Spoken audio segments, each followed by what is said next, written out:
Welcome into this Wednesday edition of Hittin' Hard with Jon Chuckery. Today on the show, we celebrate a Braves victory as they wrapped up the division last night. I'm excited about the future with Arthur Smith, and we'll take a look at the Braves roster and kind of analyze what these guys have done this year. It's all next. Hittin' Hard with Jon Chuckery, Locked on Sports Atlanta.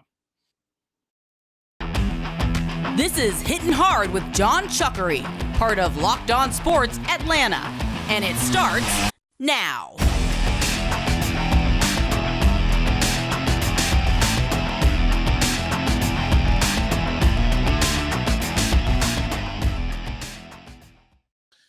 Welcome into Locked on Sports Atlanta. This is Hittin' Hard with Jon Chuckery. It is brought to you by BetOnline. We ask you to head to youtube.com, put Locked on Sports Atlanta into your search browser. When you find us, hit that subscribe button, be a part of our ever-growing community. Leave us a comment there. Don't forget, we are free and available on all of your favorite podcast platforms, including Spotify and Odyssey. Download us for free today. Leave us a 5-star review. Roku and Amazon Fire. Yes, you can find us on those platforms as well. Check us out there today. And, of course, give me a follow on my personal Twitter page. That would be at JMCH316. Braves won, Braves won, Braves won, Braves won. You know, the best part, first off, was the fact that we didn't have to wait around to see what the Mets were going to do in their doubleheader, right? And, by the way, the Mets did win their doubleheader, and they're a 100-win team now, right? But the Braves' victory last night guaranteed the division, and now we wait for next Tuesday for the Braves to get in their playoff series. They'll wait a winner of the St. Louis and Philadelphia series, which will happen this weekend, and then the Braves will start their series coming up on Tuesday. You know, some of the numbers that have come out from this Braves team, and this is my favorite number out of all of them. The Mets spent 175 days in first place. The Braves have spent 8 days in first place and are the division champs out of all of it. Staggering number. Now, one of the things that really turned the season around, and it's funny to go back and look at some of these moments and things like that. And a little bit later on the show, we'll kind of look back at the roster and some of the highs and lows and different things like that. But you go back to June 1st when they were in Arizona taking on the Diamondbacks and had some struggles. And, you know, we talked yesterday about the fact that the Braves in April and May were a negative run differential team. So they were, I think it was minus 16, I think we said, for the first couple of months of the season. But that June 1st meeting in Arizona where Snitker called a team meeting, and you go look at their record from that point on, and they played not good, not great. They played stellar baseball. Hard to imagine a team playing any better ever than what the Braves did after June 1st. And it changed all the momentum around, and it brought this team to where we're at right now with a division title and getting ready for the playoffs on Tuesday. So look, Phillies, St. Louis, I certainly think it would make more sense to play Philadelphia. You certainly have a better understanding of them. You certainly match up better. I'll be honest with you, I really don't want the Cardinals. I don't want the swan song of Molina and Pujols and Wainwright and those guys, and they've got some good starting pitching at the top of their rotation, right? And by the way, let's not forget they have maybe the number 1 and number 3 MVP candidates in their lineup. Goldschmidt probably still going to be the MVP. Arenado's going to finish probably top 3 in the league in the MVP. I'd rather avoid all that. Let me have my shot at the Philadelphia Phillies because I know what I can do with them. I know we can beat them, and I know I don't have to worry about some of the things I have to worry about with St. Louis. So it's a remarkable achievement to have been 10 and a half games back and to come back and win this thing. I think it's only the second time that a team has been 10 and a half games back at one point and won the division. So give the Braves a lot of credit, but things really turned around on that June 1st date where once that happened, and by the way, the Braves never saw first place until September 6th when they tied the Mets, and that was the first time all year that the Braves had seen first place. So they didn't sniff first place until September 6th. They only spent 8 total days in first place. But as we talked about yesterday on the show, that clutch gene, when they had to go out there and win the series, you know, after that June 1st meeting, that's when they rattled off 14 in a row.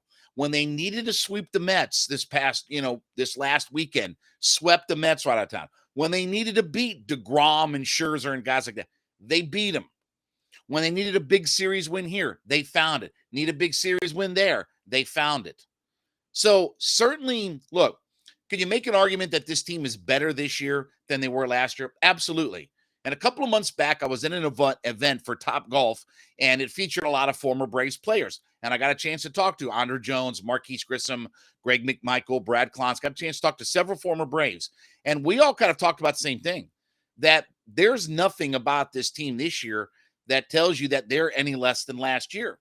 That I think overall, this team, when you look at rotation, bullpen, your lineup, the depth of your lineup, and certainly the invigoration that the guys in the youth, the Striders, the Harris, the Vaughn Grissoms, all the invigoration of that youth. And we've been talking about this for months on the show, that that complacency factor was never there for the Braves. And I think a lot of that had to do with the infusion of those young guys, where you got young, hungry guys.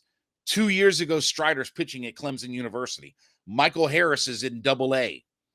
Right? I mean, those guys coming up and taking that B12 shot in the arm and giving that energy infusion.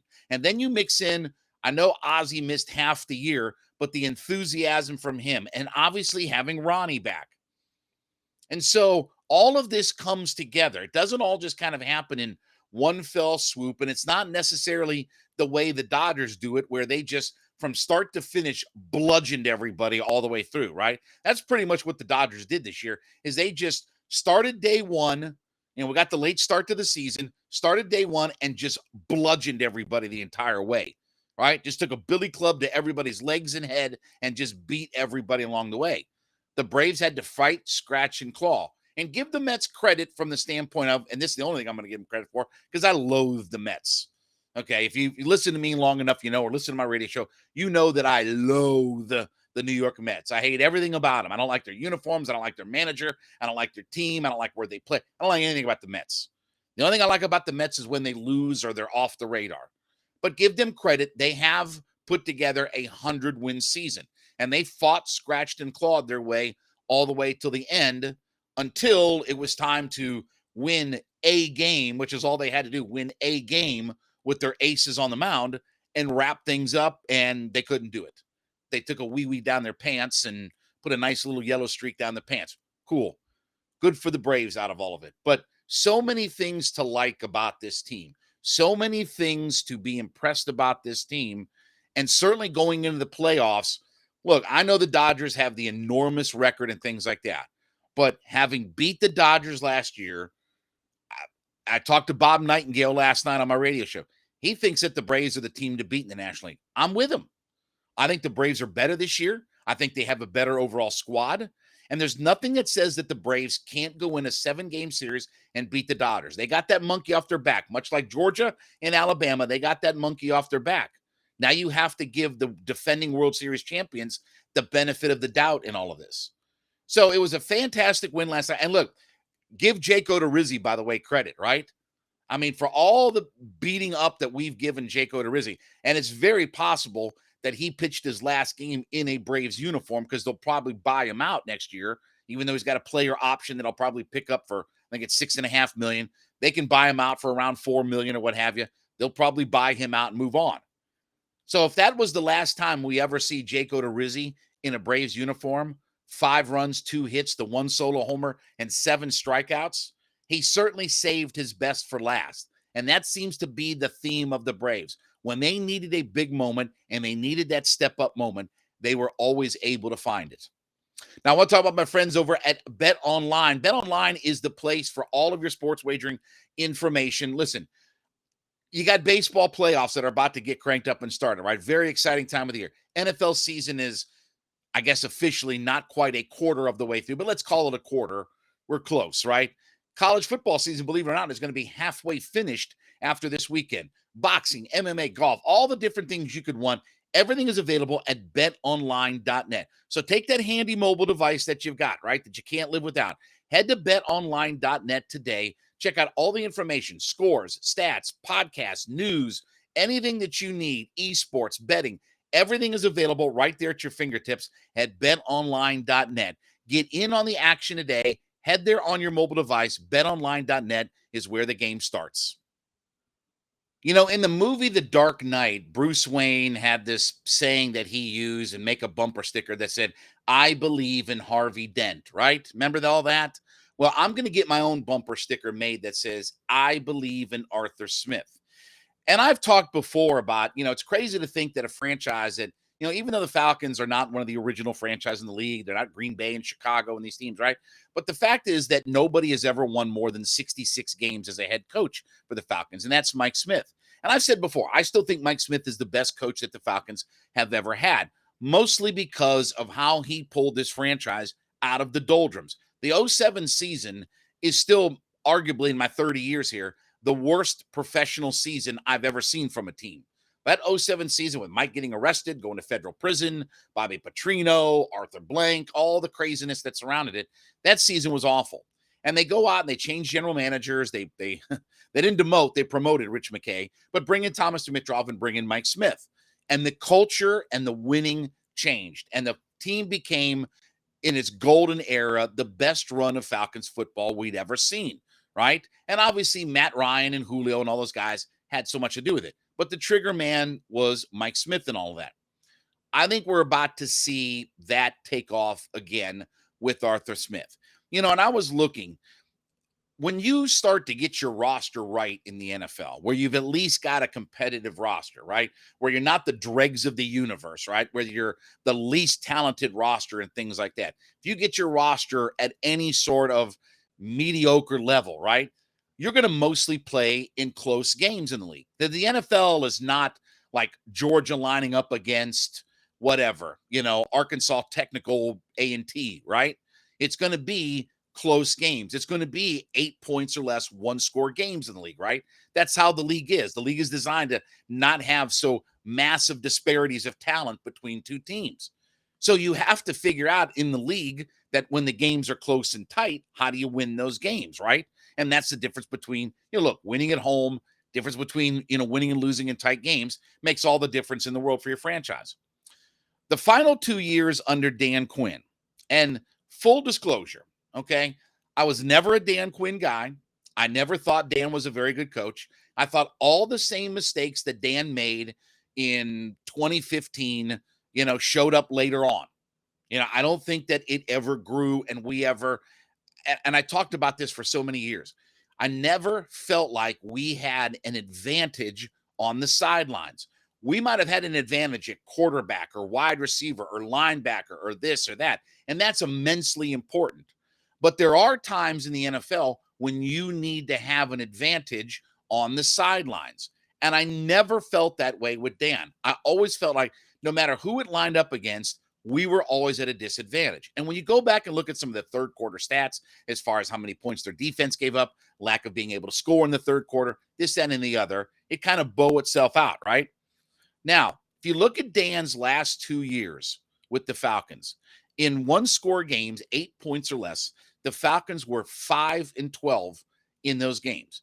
And that's with Matt, Julio, Ridley, this, that, the other, your brother, your mother, cousin, all of that. 5-12. Arthur Smith in his first year and quarter of the way through the season is 9-4 in those one-score games. So Dan in his last 2 years was a 294 winning percentage.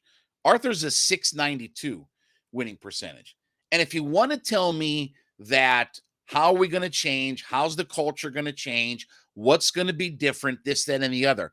More than just the roster. I believe now that we have an advantage on the sidelines. And if nothing else, a lot of it has to do with, one is hiring the right guys to go along with it, right? Bringing in a Dean Pease to run your defense for however long Dean is here. If he's here 3 more days, 3 more years, 3 more weeks, but bringing on the right guys, number one. Number two, being committed to what your philosophy is, right? If you're going to be a power run team, be a power run team. If that's what your identity is, as my old friend Bo Bach would say, what's your playing personality? Well, I know what the playing personality is of this team. They want to be tough, physical, power run it. They want to be a strong, dominant running team. Now, ideally, they would love to have the quarterback too that can mix in and be able to, hit some big pass plays because with all due respect, you've spent a lot of draft capital on the idea of drafting pass catchers. You want to be able to use those guys more, but not everything is fixed with this team.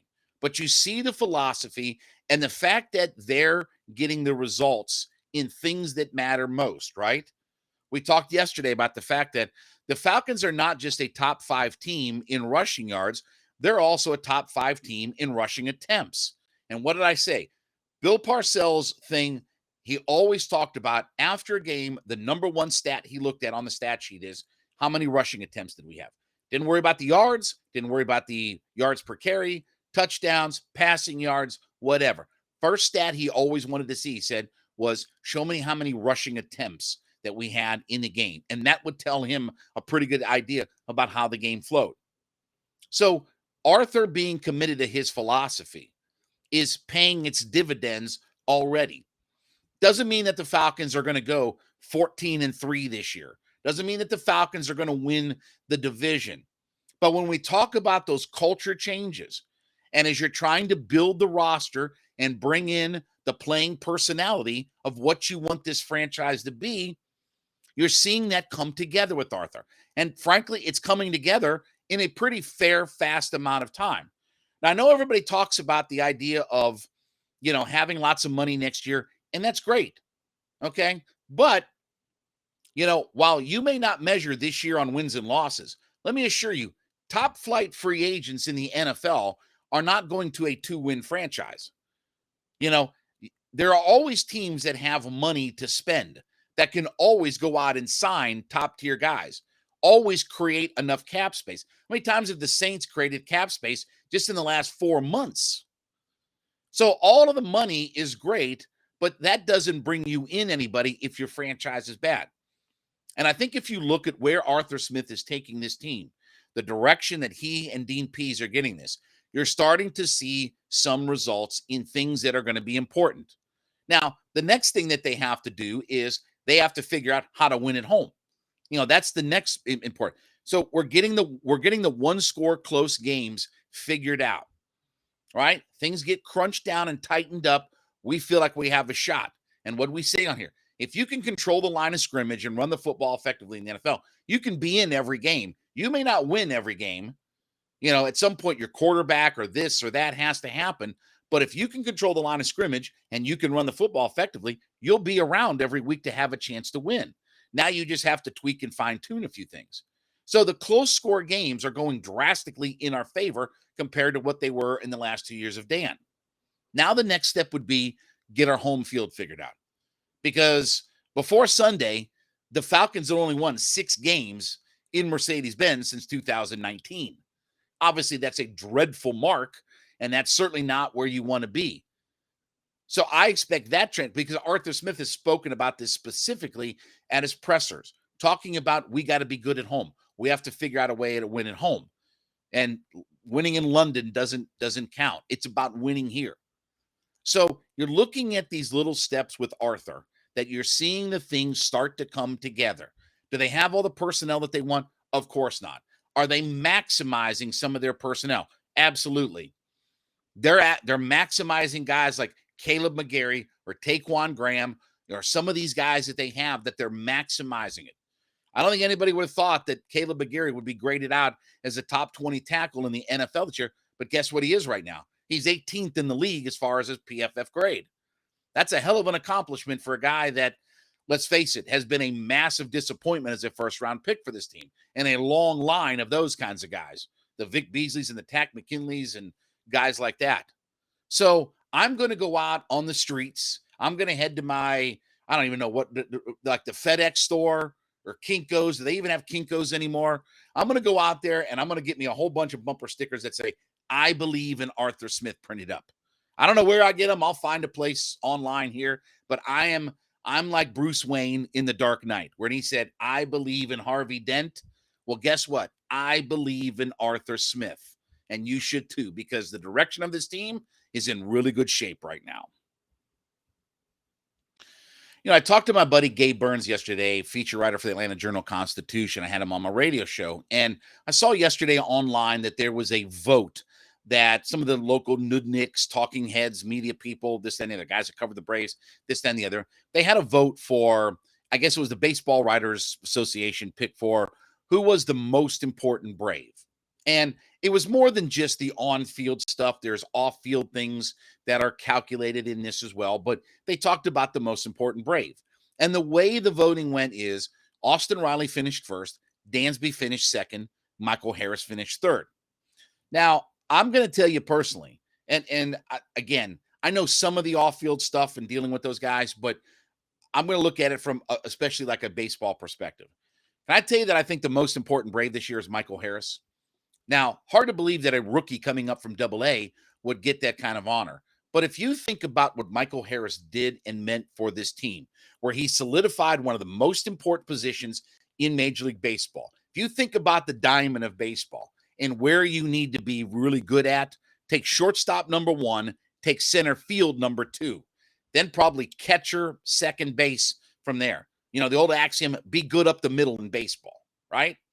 Michael Harris not only provided that youthful spark, but he solidified a position where Adam Duvall was not having to play every day. And eventually, obviously, he got hurt and missed the whole season, right? You didn't have to worry about defense out of Michael Harris. And then his bat, where he was hitting all over the lineup, he brought that big spark to the bottom of the order, then eventually moved his way up. All of the things that he did, and for a guy who didn't come up until the season was well underway, in 114 games, he was a homer short, and who knows, maybe he'll play today, but most likely, if he doesn't play today, was a homer short of a 2020 season. It's been a remarkable year. When you look at this roster, it's those kinds of contributions that you got. I think Michael Harris has been the most important Brave this year. Now, I will tell you that I think the two most unsung guys, and we've talked about this a few weeks ago, is their catcher position. When you look at what Contreras, who wasn't supposed to play this year, that was Manny Pena. Think about that. Think about the little things that changed during this year. You hate to see a guy like Duvall go down, but him going down opened up Michael Harris. Manny Pena getting hurt opened up William Contreras. And the two guys that you played at catcher combined as of today, and I don't know who's going to catch today, one of them, but right now, 38 homers, 105 driven in, and 109 scored. Think about 40, 100 out of your catcher position. Nobody saw that coming. And Contreras obviously contributing behind the plate defensively, getting better. Darno is a top-tier catcher defensively in handling the pitching staff. Matt Olson's first year. Say what you will, the thing that bothers me about Olson is just he was a negative defensive WAR player. Now, granted, it's only a minus 0.1, but I think we expected Matt Olson to be a plus defensive WAR player, right? That didn't work out, and he set a career high in errors this year, but he's still 30 and 100. How we got there is the part that drives you nuts, right? Massive fast start in April, really tailed off when we got to September, October here, right? Was really hot at the beginning, not so much at the end. Power would come and go. But in the totality of it, you have a first baseman who gave you 33 homers and 101 RBI and still scored 84 runs, hitting only 239. That should speak to the depth of how good that this lineup is. And when you figure Marcell Ozuna was a non-factor in this lineup, Duvall has missed the vast majority of the year. Ozzie has missed half the year, right? And even when he was in the lineup, wasn't producing as much. And then again, Austin Riley, who I understand why people would vote him for the most important player. I get that. He was here from the beginning and really helped kind of carry this team, especially when you get into during the month of July and before the All-Star break. He was outstanding, right? Set the record for the Braves franchise record, most extra base hits and things like that. So contributions all the way around. Again, even Rosario providing a few moments. Even some of the guys off the bench. Robbie Grossman has been productive. Arcia has had moments this year. Heredia has had some moments this year, right? You've gotten little bleeps and bloops where an Arcia wins you a game here, a Grossman wins you a game here, a Heredia wins you a game there. And you total all of that up, and that's the difference in are we the wild card or the division winner? And it may not sound like much when you're in the moment of it, right? Oh, Arcia, hits a walk-off home run and we win a game, whatever, against the Marlins in July. Well, look what that meant now. Look what a Heredia home run that walks you off means now, right? In a season where it was razor thin, and as we explained, the Braves have only been in first place for 8 days. Think about how razor thin it is that a moment here and a moment there, a 3-hit night from Grossman that helps you win a game, right? The totality of some of those guys may not be very impressive, but that moment here, moment there, where they won you a game. And Arcia had a couple of those moments where he won a game. Heredia, a moment where he won a game for you. That speaks to the depth of how good this team is. And not to mention the fact that how good their scouting and development is. To have a kid like Strider come in, and I understand it's a different baseball world. Guys accept striking out nowadays, right?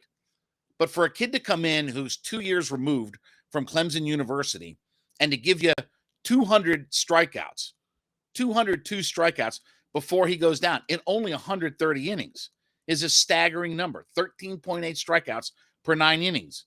For all of Charlie Morton's struggles, and the ERA doesn't look real good at 4.34, but 205 strikeouts in 172 innings. And then factor in Kyle Wright. And I asked Bob Nightingale last night, where does Kyle Wright fit into the Cy Young discussion? Because he's a 21-5 pitcher this year. First guy since 03, Russ Ortiz, the last guy to do it. There's a lot of eerie similarities to this team and the 2003 team, which that's still both, I think, to me personally, that's the best team that I saw the Braves have and the most frustrating team because that's the Cubs series, Pryor, Wood, right? Lose the short series, Leo, anything can happen in shorts. Anyway, without relieving that nightmare, a lot of eerie similarities, to that. But Kyle Wright, he said Kyle Wright should be a top 3 guy in the Cy Young. And I get that. Sandy Alcantara is going to win the Cy Young for the Marlins. Not much doubt about that. With his complete games and playing for a bad team and all the things that he's meant this year, I get that. I got no issue with that. He's been outstanding, and he's doing things that we haven't seen probably in 25 years in baseball. So I'm good with all that. But all of the different contributions that they've gotten, Dansby having a career year in his walk year, right? And look, all he's done is make himself, going to be one of the richest guys. And I asked this question, would the Braves be willing to go $20, $25 million a year? And the answer that I got was yes, because they know they probably have to. And you don't want to let a guy like that walk away.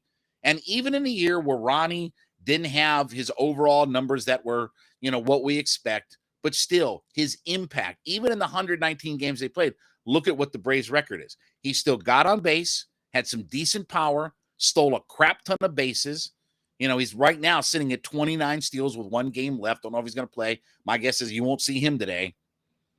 But so many outstanding performances. And one thing that it shows about this team this year is that they've had immense depth in their lineup. They've had key contributions from guys that you wouldn't expect. A Heredia, an Arcia, a Grossman, to win you a game here, win a game there, and all of a sudden you look back and you go back in time and say, wow, that game, those 3-4 wins that those guys got us, that's the difference in us winning the division this year. All of these things that I think lead us to believe that the Braves are in much better shape to make a deep run in the playoffs than even they were set up going into the playoffs last year. But I will tell you that I think the most important player for the Braves this year has been Michael Harris. The spark that he provided and the things that he did for this lineup can't be replicated. All right, we thank you so much for making Hittin' Hard with Jon Chuckery your first listen every day. Make A to Z with Mark Zinno your second listen every day. Mark's back talking all things Atlanta sports. He is free and available on our YouTube page at Locked On Sports Atlanta. Hit that subscribe button. Leave us a comment when you get there. Over 4,000 subscribers. We greatly appreciate everybody being a part of that community. We are free and available on all of your favorite podcast platforms, including Spotify and Odyssey. Download us for free. Leave us a 5-star review. Amazon Fire and Roku. Check us out on those platforms. Those are hot, right? That's why it's called Fire, right? It's hot. It's going to burn your hand. Get on those platforms. Check us out there as well. And then follow me on my personal Twitter page at JMCH316. Back with you tomorrow for a Thursday. This has been Hittin' Hard with Jon Chuckery, Locked On Sports Atlanta.